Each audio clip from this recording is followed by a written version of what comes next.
and welcome to Christmas Live. I'm Jenny Barnett. Now, if you're shopped out, partied out, suffering from gift fatigue, you've come to the right place, because over the next 60 minutes, which is 1 hour, we promise to give you all the last-minute tips you need to have a stress-free Christmas. Joining me on the sofa, our Kiwi chef Alex Mycock. Hello. Hi, Jen. The luscious Lottie Duncan. Hello. The delectable Madeline Marsh. We're both wearing our brilliant bees. Yes, sir, she gave it to me because she loves me, and I'm wearing it because I love her. And we have the suave Salvatore Calabrese. Look at you, darling. What have you got on your lapel? A cocktail shaker. A cocktail shaker. That wasn't English, darling. Now, in front of us, let's have a great, huge round of happy birthday. Go! Yeah! Go! This is why you can see it's flashing. Lottie's 40, but actually she says she wants to keep it secret, so put it away. All right, darling. Oh, you don't look a day over 30. Bless you. Yes, you do, darling. Here's a taste of what's in store. Alex Mycock kicks off our Christmas menu with smoked marinated salmon parcels. Then he roasts rib of beef with port, orange, diced cranberries and rosemary. Lottie Duncan bakes a delicious plum, fig and frangipani tart. And Madeline Marsh delves into the archives to tell us the history of Christmas spices. Now, all good menus begin with an aperitif, a pair of teeth. Smile. I smile. There, do it again, because they're hello. Yeah. Hello. And I can't think of a better way to start the show than with a wee snifter from a wee Italian, Salvatore Calabrese. Buongiorno, come va? Come va, sesti Molto bene. Molto bene, too. Right, now we did ask him to make it the James Bond cocktail. He refused. Why? Because it's shaken, it's no stir. That's not good, No. isn't it? It can only be stir. Why wasn't my father like you? I don't know. Well, we'll find out later. Yeah. Right, we've got aperitifs. 1, 2, 3, Right. 4. Number 1. Number 1, we're going to do a Jenny Christmas opener. Okay, now you're going to eat all these roast beef and everything else that you know. So what we need to do... Now, an aperitif is something that gets you going, isn't it? What Absolutely. Does it do? What it does is stimulates your appetite, you know. And it's the kind of a thing that you want. You say, oh, God, I feel so bulky. You know, I just finished off to have another dinner last night. Now I'm going to start all over again. So I really don't want to go through that. So what we're going to do, we're going to give you something to say, oh, I'm going to open my appetite. I love this. If you're feeling bulky. He hasn't been a guest for a long time, and he's not going to be a guest again after the choice of bulky. Anyway, go on. OK, we're going to put the gin, which will give us the natural juniper spiciness flavour of the gin. Then Aperol, which is a rhubarb flavour bitter aperitif. OK, can you smell it? Great. And a little bit of orange juice gives you a little bit of a citrus aspect about the drink. Do you wear this kind of clothes at home? If my wife would tell you, not really. Oh, good. Do you wear kind of trackies? Yeah, do yeah. You? Just, you know, very, very basic. Yeah. Darling, you could never be basic. Anyway, there you are. Lovely. There you go. Yep. Do you like that? Lovely. Can you have an aperitif at any time of day? You can. I mean, really at the beginning of the day, you know, like in the afternoon, early afternoon. Well, OK, what is it? It's 25 to 1. Is it a good time now to have I think it's a perfect time. OK. So in goes our rhubarb stuff and our gin. Gin and orange juice. And orange juice over ice. And we are now going to go to the top with my a favourite little drink. bit Go on. Prosecco. I love it. Which is the Italian version of champagne. There I'm you going to... go. Oh, this is Jenny's Christmas opening. Now, you're going to start your show in a really good way. OK. Here's to my opening. It's got this, you know, hint of citrus, bitter. I love you. Number 2. OK. Ooh. The second one is going to be my favourite drink. Come on, then. This is called Negroni. It's an old classic drink, which is done with, again, with gin, sweet vermouth. So you got the sweetness of the vermouth and the viney aspect. And then you're going to have a Campari. Do you like Campari? Hate it. I hate it. No? I don't like it. Jim likes Campari. Yeah. But it's the wonderful thing about this drink. It's got the sweetness, the spiciness, and the juniper flavour, and the bitterness of the drink. Name it again. Negroni. Negroni. Hold on, before we do this... A bit of orange. A little bit of squeeze of orange. There you go. You're too quick. You're too quick. I know, I do. Listen, I know, but your drinks... Hold on, it's because I had the bottles in the way. I know, right, don't worry. Here we go. Buono. You don't like Campari, aren't you? I knew you were going to like this. Right, now, get this one. down quickly. I want a sweeter one. OK, this is very quick. OK, 2 red currant. Name it. OK. Right, Karen? Yep. No, name the drink. This is called Elite Christmas. Very elite for you, darling. Okay, darling. Go Okay. on. Yeah. A little bit of cranberry juice. Right. 2.5 centiliter. 1 cl of lemon juice. Do you know, I can feel my digestive system really going for it. screaming. We just break the carrot. Alex. Oh, sorry. You coming? Stop muddling and do Okay. it. Go on then. A little bit of fraise. What's this? Fraise is strawberry liqueur. 2.5 cl. Lovely. And the pure spirits of vodka. Oh my goodness me. 2.5 cl. Is that it? There you go. Now put a little bit of ice. You know, because this we need man, ice. he knows that we've got to move on because there's so much on the show today, and you don't realise that this is what Calabrese calls rushing. This. Moving. Lovely.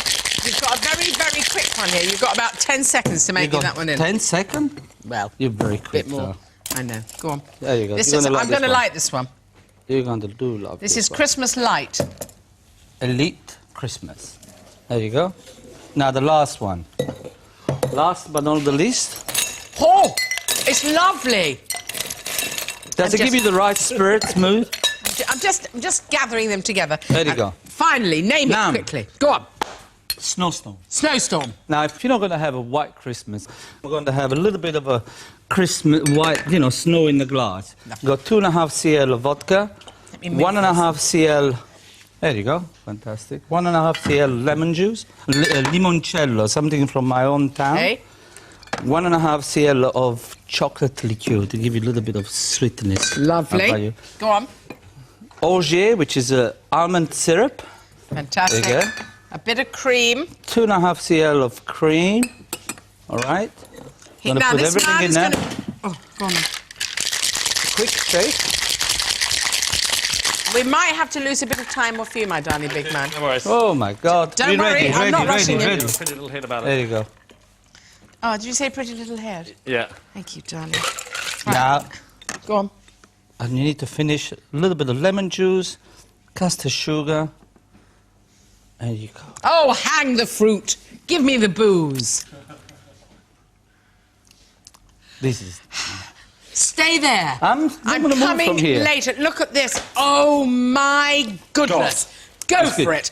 Alex Mackay, Okay. cook. I'm doing salmon tartare inside smoked salmon in parcels and wrapped up gin. And I was going to chop up some salmon, but no, I'm not going to bother because I've got some pre-chopped up here. Lovely. So what I've got some salmon cubes, raw salmon, some shallots, horseradish freshly grated, Dijon mustard, some dill, and some creme fraiche. So all you do is you pop them in a bowl. So that's the salmon, a little bit of chopped shallot. Hello, how are you? I'm You all good? right, Danny. Yeah, go on, go. Okay, some horseradish. Now, if you didn't have fresh, right, because you'd have to, a fresh horseradish is quite a big thing, so you don't want to use it all up. Just a little bit of the bottled horseradish, absolutely fine. But Great. just a little bit. Some creme fraiche. While you're serving that, let's just go Go on. through these ingredients, No, shout them out. Go That's on. next. That's next. That's okay. I know, This but is I all- want you to do that while All you're right. serving. Okay. Apple, Yeah. dill, water, extra virgin olive oil, cucumber, and a lime. And this is a little salad that we're going with A this. salad cum dressing that's going with it. So a Lovely. little bit of salt and some pepper. Now, this one I've devised, and Lottie Duncan said to me before, she said, gosh, Alex, this is very 80s. And it is, it's very 80s. It's a little bit camp, It's fun. Well, no, but we have to stop people being terrified at home. If you're going to have this kind of salmon, which is raw, Yes. what kind of salmon are you using? This is farm salmon. That's all you'll get this Let's time have a look at this. It's very important that we look at Yeah, this. I'm going to okay. put it here. You can see it's a fabulous colour. Yeah. It feels plump. What else are we looking absolutely. for? And really, the main thing is go by the smell. If it smells fishy, it's no good. But what you could also do for this is you can use hot smoked salmon. Oh. Or you can use marinated salmon. That's Okay. not a problem. You could also fill this with, I don't know, a lovely mixture of egg with gherkins and capers and things like that. Very, very flavoursome. That would be lovely. You're very flavoursome. Okay, actually. thank you very much for that. I'm going to make the dressing quickly because this is bothering me having all this in the way. You get the apple, you pop it in. This is chopped up green apple.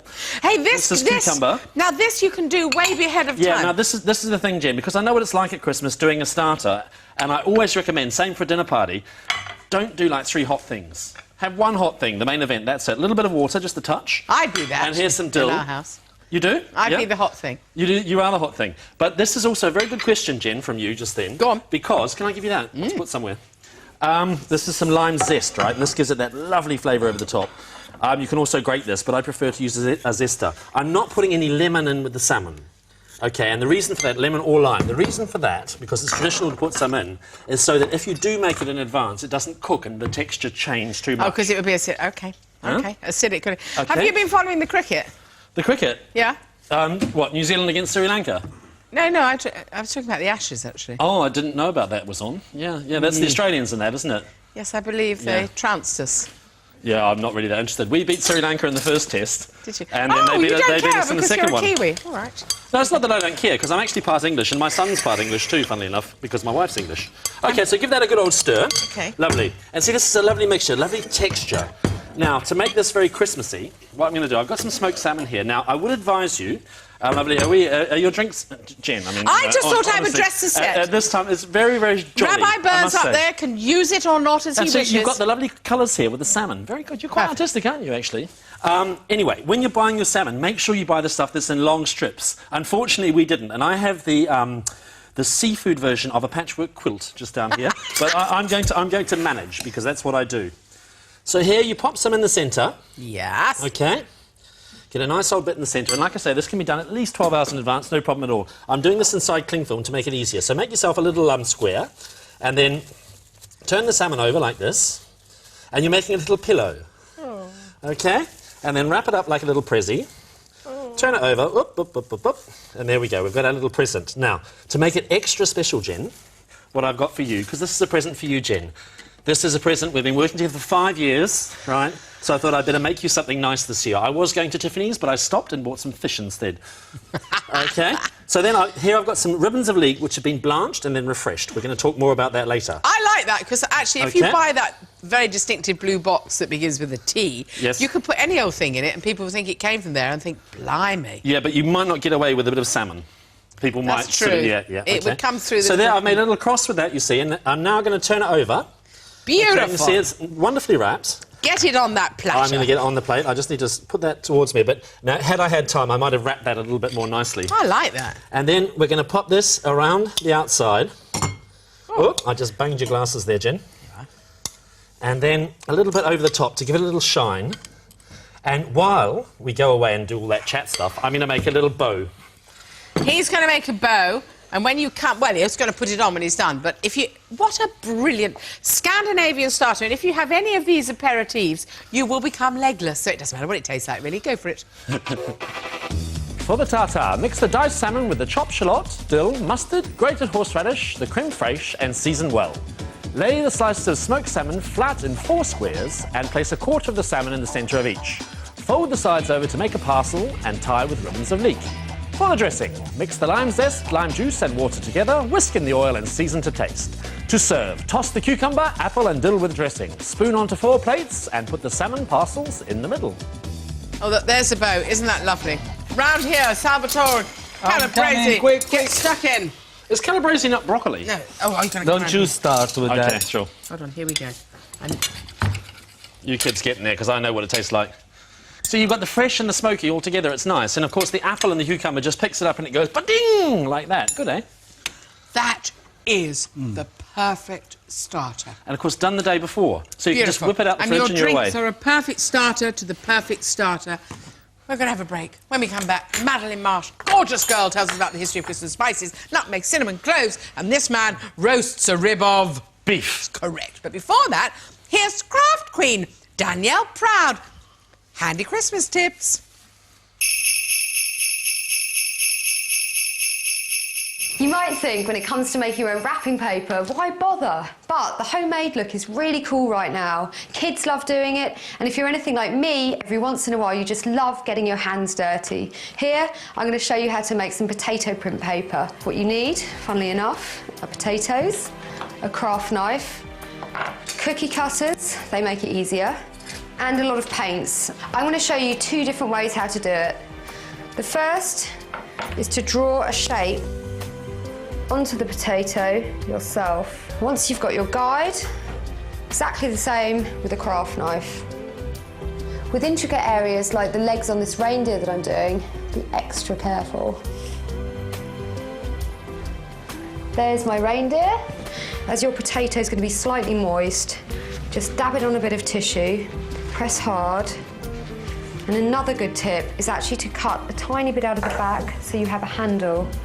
Leave a centre piece in the middle. Okay, there you are, a little handle. Next, I'm going to start printing. Try not to get too much paint on because you'll end up smudging your shape.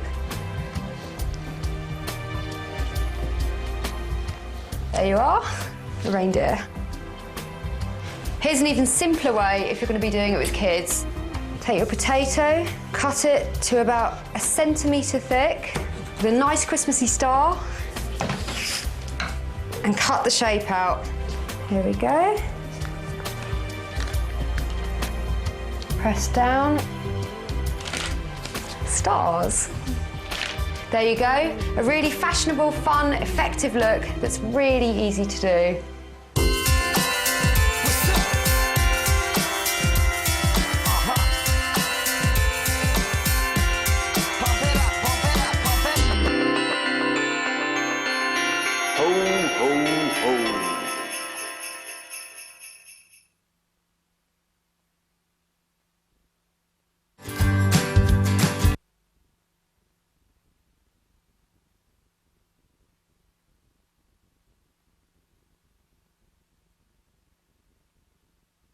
I was a passionate fossil collector.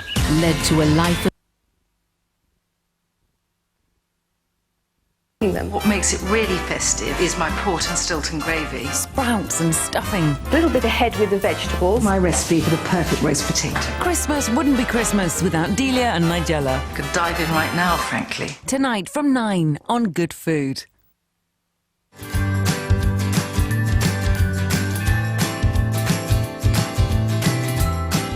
It's simply wonderful.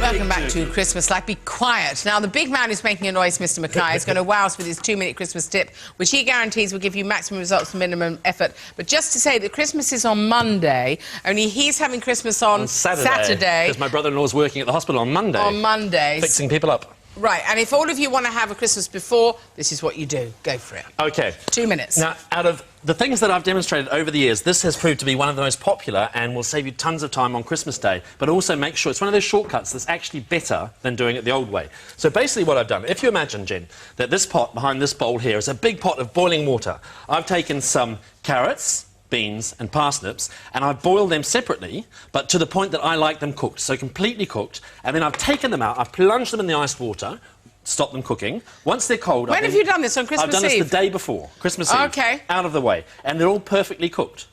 OK, so, and then I put them on some, a tray lined with kitchen paper and cling film over the top in the fridge until Christmas Day, all done. Brilliant. Then on Christmas Day, all you need to do, you get either you get a large pan like this with a bit of water. Don't get carried away with the water. It's just a little bit of water and a touch of butter or olive oil, or you don't have to have anything if you prefer not to, but it's Christmas Day, go for it with the butter, that's what I say. And then you pop in your veggies, OK? You can have a mixture of them. They all take roughly the same amount of time to heat up. You can do this with Brussels sprouts? Yeah, Brussels sprouts as well, yeah, but just keep them separate from the other things, obviously. OK. And you mean then, separate when you're originally cooking them? Yeah, cook everything separately. Everything OK, separately. all right. And then basically you get that over your highest heat, and once the water's evaporated, they're beautifully glazed with the butter, OK? They're beautifully glazed with the butter, and they're hot.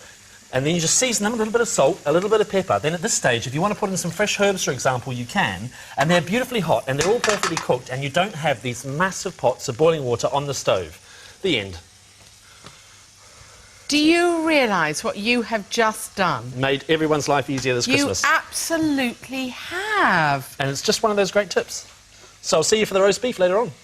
You will. I have just worked out my Christmas menu. In a minute, we've got the Madeline Marsh, that is. Fascinating Christmas spices, but there's more. Alex Mackay roasts a beautiful rib of beef with port, orange, dried cranberries and rosemary. And Lottie Duncan bakes us her favourite Christmas indulgence, plum and fig frangipani tart. And listen, first of all, I have to say this woman smells so beautiful. I just love it. Now, in the early 1600s, spices like nutmeg, clove, cinnamon and mace were extremely valuable commodities. They were thought to have the power to cure everything from the pox to The plague. Correct. Madeline Marsh is here to tell us more about the history of Christmas spices. I love her, you love her. We're going to shut up and you're going to talk. All right, well, if you look at them in the abstract, what have we got? We've got a few old sticks, a bit of broken wood and some wrinkled berries. Doesn't look very prepossessing. Looks like something you might have swept up from the floor. But throughout history, these have been worth their weight in gold.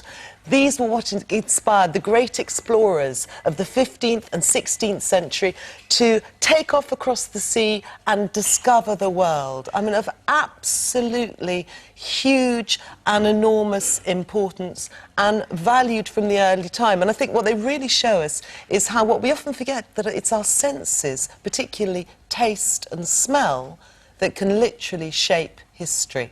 So just to look at a bit of this history, firstly, all these spices were used in ancient times.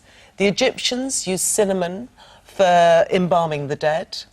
The Romans, great users of spices, again with cinnamon. It was put on funeral pyres, particularly, to sort of, because it hid the smell of corrupt and burning flesh. And apparently Nero, when his wife Poppaea died, consumed a year's ration. Rome's whole ration of cinnamon went literally up in smoke. The ancient Chinese imported all these herbs, and if you wanted to go and see the emperor in the 3rd century BC, you had to chew on cloves so that you didn't have bad breath. So this was the early polo. And where we also see spices is in the Bible. Solomon, in the Songs of Solomon, apparently you should spread myrrh and cinnamon on your bed before lovemaking. Sounds quite nice. Jim, move on. Yes. Get out there. And Joseph, he of the multicoloured coat, favoured son of Jacob, his brothers, really peeved, really jealous. They went out in the desert because they wanted to kill Joseph when the Arabians came over on their camels, bearing the spices of Araby to take to the market at Egypt, and Joseph instead was sold for 20 pieces of silver and flogged in Egypt. But it's these Arabs on their camels that made all the difference, because that's how we got the spices. The whole Eastern trade was controlled by the Arabs, and camels were particularly important because they were the lorries of their day. They could travel 25 miles in a day, carry 500 pounds in weight, which is an awful lot of spices, and didn't eat a lot, so kept your profit margins. And as far as we were concerned in the West, that was where spices came from, Araby, because like all good traders, the Arabs hid their true sources as to where they really came from. And all these fantastical legends came, particularly about cinnamon, how it was actually the nests of giant carnivorous birds. So they were protecting... Oh, with giant porkies. Yeah, that is how they protected their business. And the reason they could protect their business was that these spices only grew in very specific places, effectively the middle of nowhere. Now, this book I've got on my knee, say it, Giles Millen, what is that? I can't read it upside down. Nathaniel's Nutmeg. Why are we using this book? Well, we're using it largely for the illustrations. And actually, if we could have our first picture, please, because where did they really come from? Go on, my Donna, you go on. I will tell them, and I will wait for the pictures to emerge. Yeah, the picture's coming up now. Because the cinnamon was only made in Ceylon, Sri Lanka. And there we can see, I mean, this is obviously an early 20th century picture, but it shows the members of the Salamaga class, who were the people whose job was peeling the bark from the cinnamon tree in the rainy season when it was pliable, rolling it up and then presenting it to the king. So that's where your cinnamon came from. And if I could have the map now, because you had to get even further for your clothes and your nutmeg. Go to the Spice Islands in the Moluccas, close to Indonesia. So we've got the Moluccas at the top. That was the only place where cloves grew, and cloves is from the Latin clavus, because they look like little nails, and that's what clavus means. Okay. Nutmeg only grows in the Bandas Islands, which are the tiny little islands right at the bottom of there. Only 10 of them. The biggest is only 12 miles across. Hugely valuable, because with your nutmeg you have the fruit, which you make into jam. Take off the fruit, stone inside. Round the stone there's this very sort of lacy filament covering. Peel that off, dry it, you get your mace. Open the stone, there's the kernel, there's your nutmeg. So, hugely valuable, all these things. The route controlled by the Arabs up into Egypt, and I must mention the most famous spice trader of them all Muhammad, the Prophet, who in his early life married the widow of a spice trader, and one of the reasons Islam spread so quickly across the East, it was taken by the spice traders. So Arabs controlled it up until Egypt. After Egypt, it was the Venetians who got stinking rich, because what we wanted this for was for our tables, and if we could have our next illustration, please, for our health. Apothecaries, time of great plague, which is why you would have a pomander, which we have on the table here, an orange stuffed with cloves, which you'd sniff to ward off pestilence. So, fortune, Venice, wealthiest nation on earth, everybody wanted a bit of the action. They weren't going to get into the Arabian land route. Only answer, to find a sea route to the east. Hence, Columbus going to America. He thought he was going to the Spice Islands. Vasco da Gama, 1497, discovers the sea route to India, and when they leap off in Calicut, his sailors shout, "For spices and Christ!" And the Portuguese discovered the Spice Islands, the Moluccas and the Bandas, and took control of the spice industry in the 16th century, became two-bit nation, became one of the wealthiest nations on earth, but not for long. Everybody else wanted a slice of the action too. The British with their East India Company, the Dutch with their East India Company. And it was the Dutch who took control of the Spice Islands. They conquered the Moluccas in the 1600s, then they conquered the Bandas in 1620, then took over Ceylon.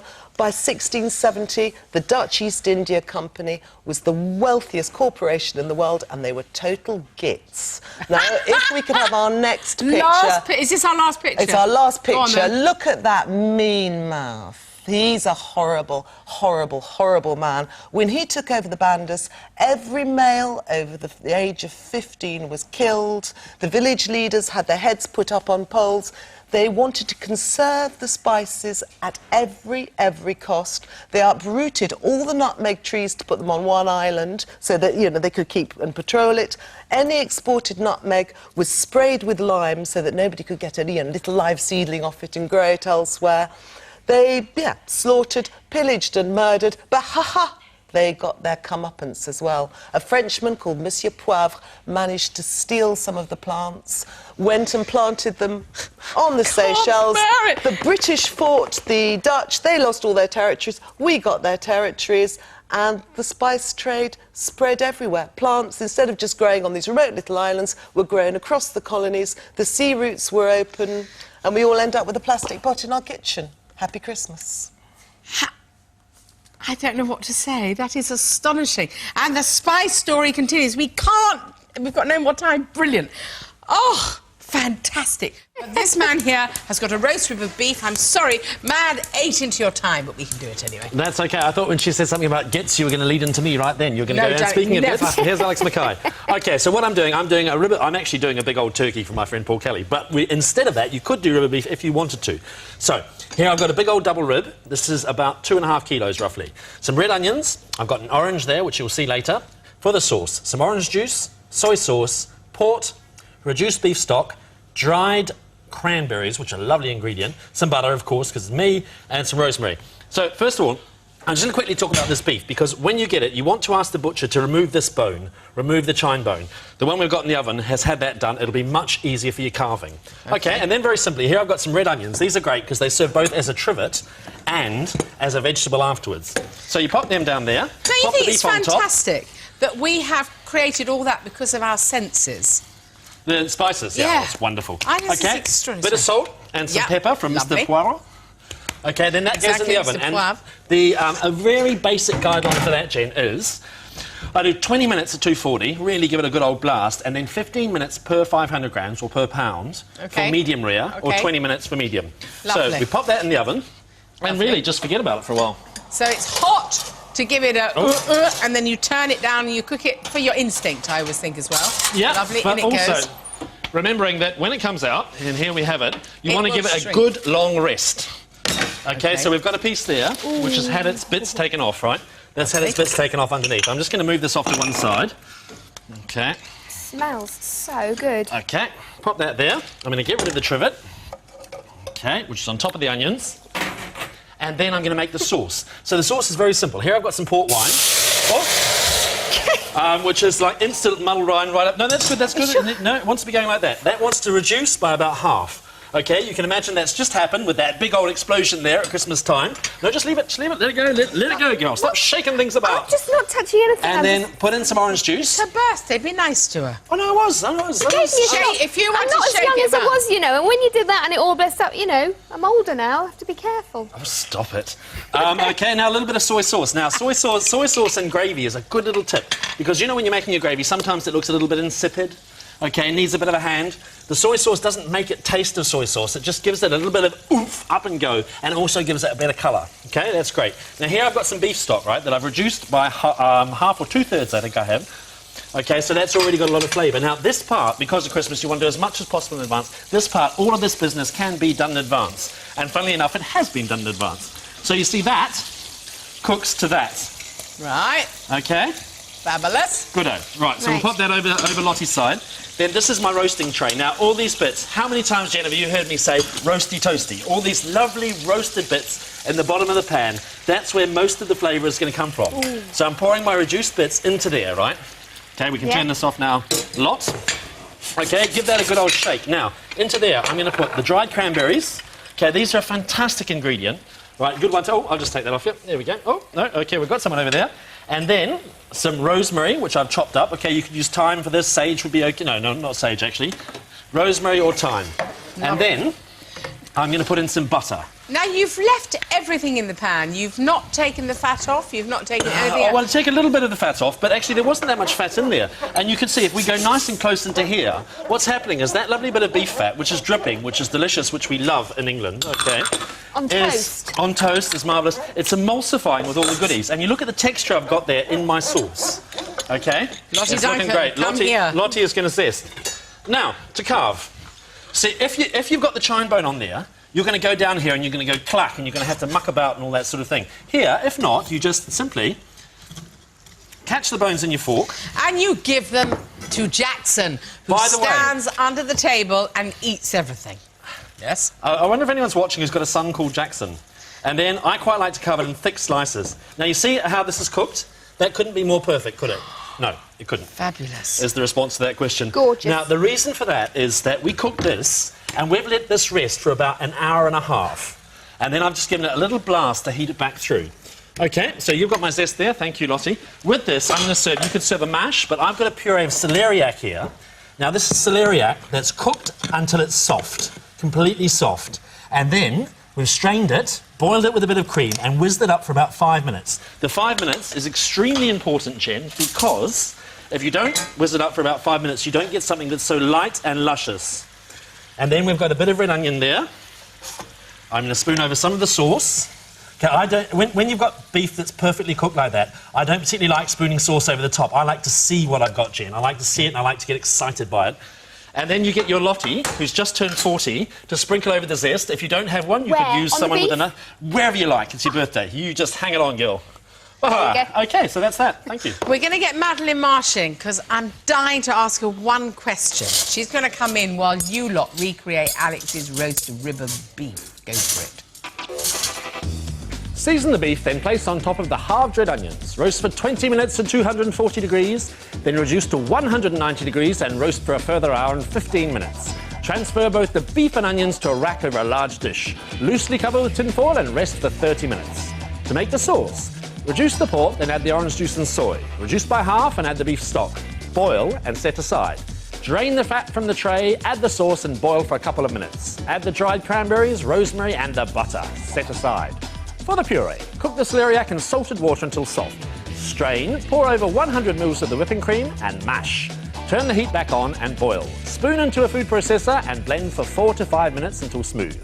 To serve, carve the beef into thick slices, pour over the port sauce, spoon over the celeriac puree and scatter with the orange zest. Hey, girl, go first. Oh, OK. Please, and calibrate it. Have a little bit of everything. Go for it. Let's move again. Let's move it. Let's be fair, especially Tender, just to cut through. Sorry, thank you. It's like, very it looks good. You're actually, a gentleman. Is that yummy? Yeah. Look at that. Wow. And with the The cranberries. celeriac is stunning. Can I just do a quick recap here, Jen? Go on. Because the thing is, you've got the beef, and that's cooked an hour or so in advance, just resting nicely in a warm place. Great. The celeriac puree made the day before. The sauce can be boiled and done the day before and just added to the roasting tray just before serving. So it's really good and practical, but I'm still going to have my turkey.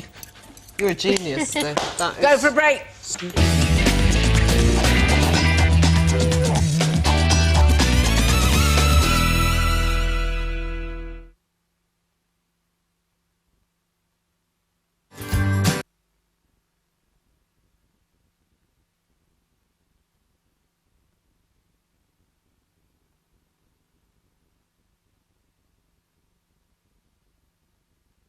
Of butter and 7 tablespoons of sour cream. That's unusual. It is unusual. Yes. So you put that into a whizzer, okay, with the butter. How old nice is this and firm. pastry?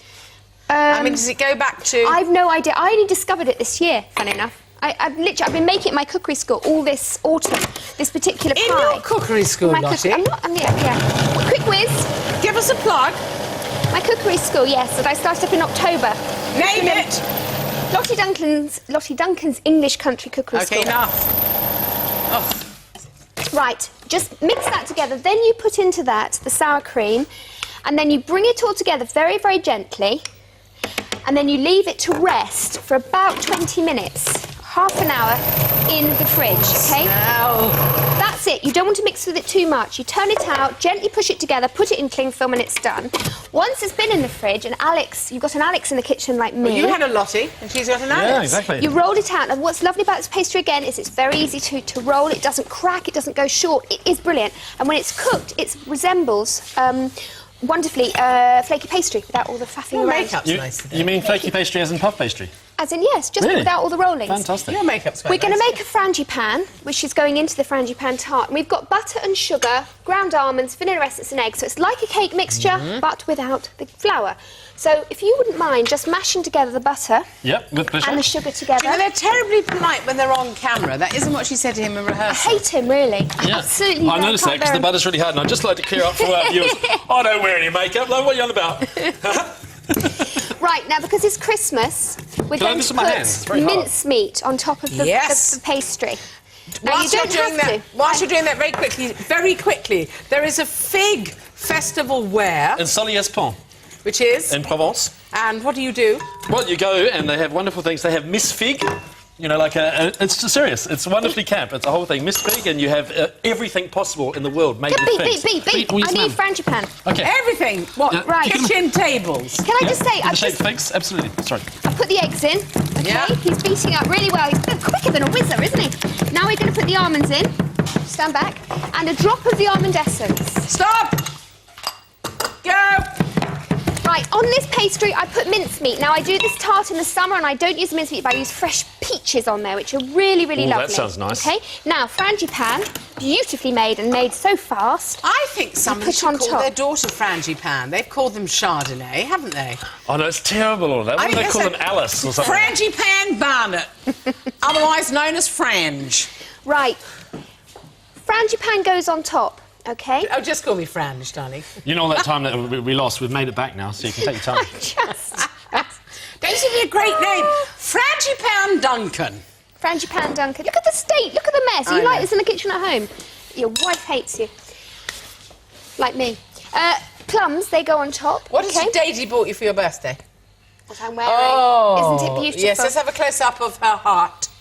Come on, her heart. Just that. Oh, don't... I got it at stand midnight straight. last night. Beautiful.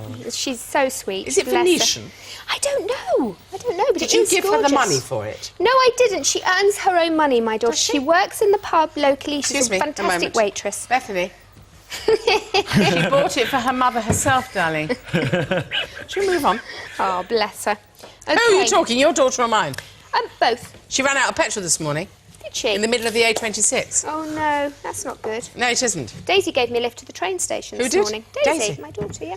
Right, Beth, let's By the way, go on this is a top. cooking programme, not a parenting Daisy programme. bought her own petrol. Put the figs on top. Yeah. Um, Did your daughter go to a good school? yes, she went to a very good school. Beth, She's still there, I actually. told you. Right, come on. All right, so the figs go on top. Now, this is basically how you layer up with the fruit. And then what you do, because you don't need a flan tin with this pastry. Shall I finish that off for you? No, I'm bring the okay. other one. I'm just going to I want to go all the way around. You then put this back into chill in the fridge, sprinkle it with a little bit of light brown muscovado sugar like that.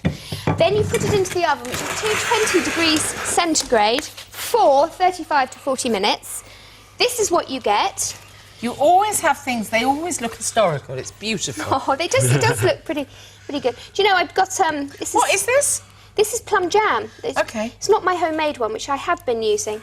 And I've just literally just melted it down or heated it up in a pan and just... Listen, Then we're not brush going to it cut over the that. top. This looks like a Bruegel painting. You people are going to look at... Oh, I've looked over your 40, darling. Oh. Ladies and gentlemen, I think Lottie's plums are superior. Go for it. To make the pastry, whiz the flour and butter, then add the soured cream and whiz again until the dough just begins to come together. Turn the pastry out and knead lightly. Cover and chill for half an hour. For the filling, cream the butter, then add the sugar and beat until light and fluffy, beating the eggs and the almonds. Add the almond extract, cover and leave aside. Roll out the pastry thinly, then transfer to a large baking sheet. Spoon over the mincemeat and spread the almond mixture on top, leaving a 1 1/4 inch border of pastry around the edge. Scatter over the plums and figs and fold the edges of pastry up over the fruit. Dust with sugar and chill for 20 minutes. Cook the tart for 35 to 40 minutes at 220 degrees until golden brown. Leave the tart to rest and slide onto your serving dish. Warm the plum or red currant jelly and brush over the top of the tart. Serve with sweetened creme fraiche. Right. Oh, and I'm just going to... Oh, no, I'm... Now, the ease with which your knife goes through this... Can you see the pastry, how it is very much amazing, like isn't a it? flaky pastry? I just done a slice for you. It's a creme Oh, you're fraiche. such a gentleman.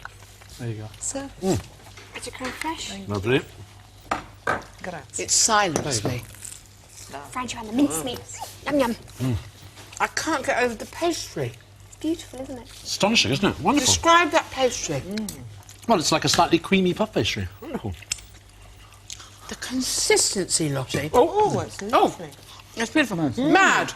Your verdict. Oh, light and rich and, oh, it's Christmas. Italian man. Fantastic. The run. Fantastica. Oh, the almond. Beautiful, beautiful. If you want to see more of Lottie, she's on telly every single day this week at 3:45 on BBC Two. I've given her a plug. Sorry. Many thanks to Alex Mackay, to Lottie Duncan, who's on television every day. Oh, no. Salvatore Calabresi, and of course the wonderful Madeline Marsh. Join me tomorrow. We've got Brian Turner creating Crown of Duck. We've got Maria Elia, she's doing Squid. We've got Wayne Collins. What else? He's doing booze.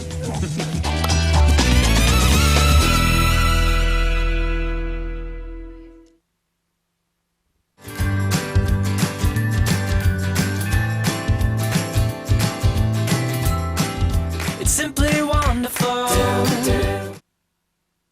Light turkey and gravy. I've never had a dry turkey all the time I've been cooking them. What makes it really festive is my port and Stilton gravy. Sprouts and stuffing. A little bit ahead with the vegetables. My recipe for the perfect roast potato. Christmas wouldn't be Christmas without Delia and Nigella. Could dive in right now, frankly. Tonight from 9 on Good Food. I'm on a mission to get the nation saving, and with Park it couldn't be easier. Save small regular amounts.